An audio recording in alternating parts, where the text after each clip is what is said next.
Height and width. An element's content has two dimensions, a height and a width. By default, the dimensions of an HTML box are set to hold the raw contents of the box. The CSS height and width properties can be used to modify these default dimensions. In this example above, the height and width of paragraph elements are set to 80 pixels and 240 pixels respectively. The px in the code above stands for pixels. Pixels allow you to set the exact size of an element's box, width and height. When the width and height of an element are set in pixels, it will be the same size on all devices.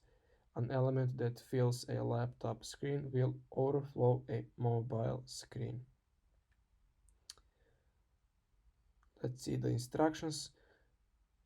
So add a height of 700 pixels to the banner element with the ID of banner.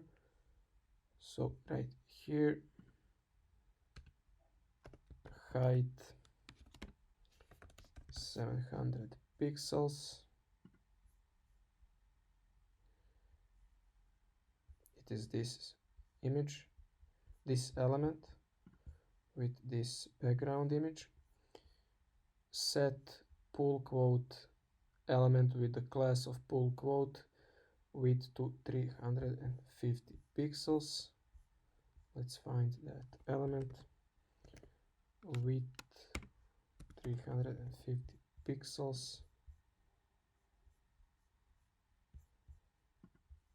So pull quote is the element with the H2 heading. The league embraces responsible.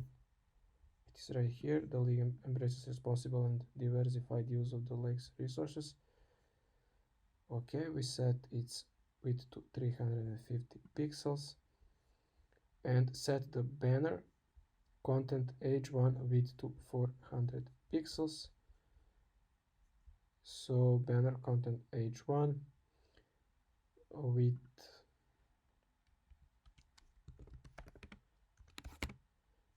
400 pixels.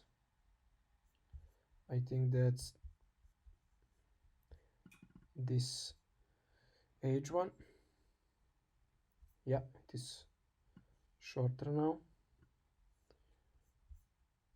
Okay, first we change the height of this whole element with this background image.